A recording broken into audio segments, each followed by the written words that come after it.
The truth is there are just some communities that proximity to the swamp, threat from the sea, when we look at all of the risk maps that the best option is to relocate. But we know how difficult this is.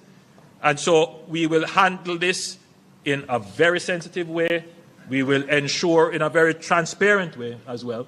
We will ensure that nobody is at a loss and that livelihoods are enhanced as a result of it. I know the people of Black River are anxious, particularly persons who own property in proximity to the coast that sustained damage. There's a certain level of uncertainty. They're not sure whether or not they should rebuild, restart. Many of them have reached out to say, Prime Minister, I don't want to restart. In fact, there are several who have said, you know, I was even contemplating coming out of business. Melissa has hastened the decision, but they want some indication so that they can figure out how to plan. And we hear on our side the magnitude and scale of what we are planning to do can't be rushed. We can't make wrong decisions. So we have to think these things out carefully, put in place the systems and the structure. So today I would have laid out for you the NARA, which will manage it, the legal framework under which it is going to be managed. So we are well there. So I would say to the people of Black River, we have identified suitable lands to support a structured program of relocation and reconstruction for housing and business. For businesses, the town of Black River, for businesses in the town of Black River, the UDC has been asked to begin dialogue with property owners regarding acquisition of property and relocation where necessary. Madam Speaker, I don't want to say too much here because I know how, you know, what leaves here and lands there might be two different things. So I prefer that the entity, I have tasked them to go and start the dialogue, that they go and speak to the people directly. After agreement is reached, then you can speak publicly.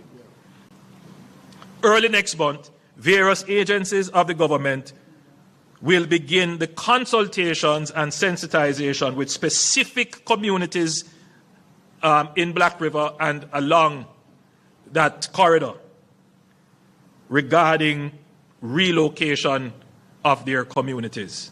It is not something that is going to happen overnight. We acknowledge this, but it is something that we must do. Because Black River tells a story that is larger than one town. It is the story of the existential vulnerability of low-lying coastal communities to the intensifying force of climate change. Black River is one of Jamaica's oldest and most storied towns. Founded in the 18th century, it was among the first places on this island to receive electricity, piped water, and the motor car, a proud maritime hub, the commercial heart of St. Elizabeth, gateway for the logwood and rum and pimento trade that shaped our economic history. The Georgian wooden houses along the waterfront, the masonry, mercantile buildings, the civic structures by the sea, all spoke to a town of character, history, and dignity. But Black River grew as many Caribbean coastal towns grew, parallel to the shoreline. Its hospital, its courthouse, its market, its homes, all concentrated along the coast, all exposed. For generations, that vulnerability was managed, tolerated, absorbed, but Hurricane Melissa ended that. Storm surges of 8 to 14 feet tore along the Crane Road corridor. The historic waterfront was devastated, civic buildings destroyed, critical infrastructure severely compromised. Madam Speaker, we will not rebuild Black River as it was. We will rebuild it as it should be.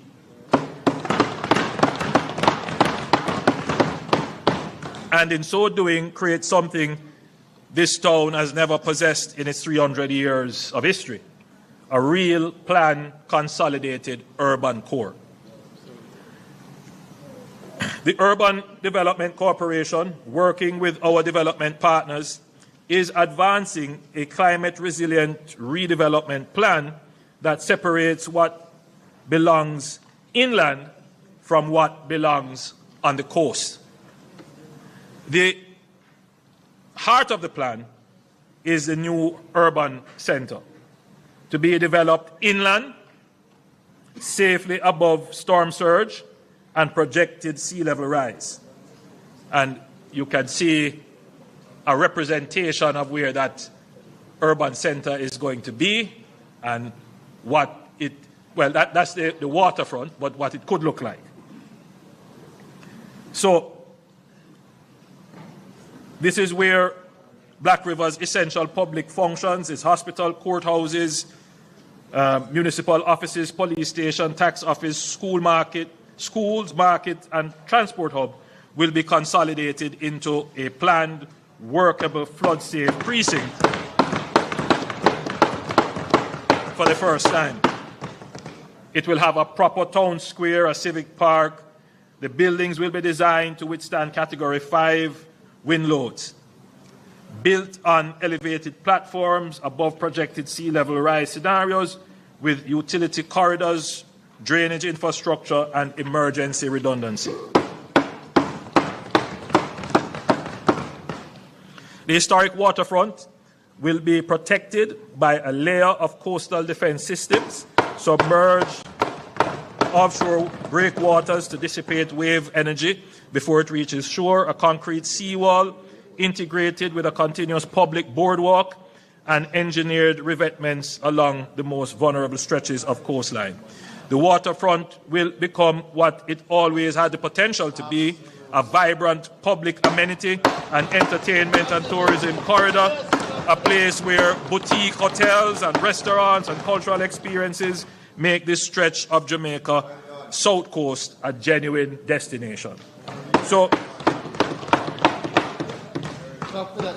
the same questions that Melissa forced on Black River must now be confronted everywhere, and the answers must be guided by the same logic, applied consistently, deliberately, and at national scale. That logic can be distilled into 4 foundational principles that will guide how we plan, build, and invest going forward. The first principle is strategic spatial planning and risk-informed development.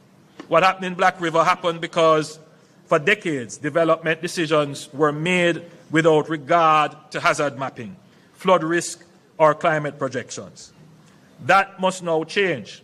Critical national infrastructure must progressively be relocated away from high-risk coastal zones. Hospitals, schools, utilities, highways, and logistic facilities must be positioned with full regard to storm surge, flooding, and sea level rise. Where we build is as important as what we build. The second principle is building redundancy in distributed systems across critical infrastructure. Black River's civic core was concentrated in one exposed corridor. And when Melissa struck, a single surge compromised everything simultaneously. That is not resilience, that is fragility. Our transportation corridor, power systems, water supply, telecommunications, network, and logistics systems must be engineered with backup capacity and distributed architecture so that when one part of the system is struck, the rest keeps functioning. Resilience is incompatible with single points of failure. The third principle is the integration of regional development and resilient economic clusters. The Black River Plan does not end at the town's boundary.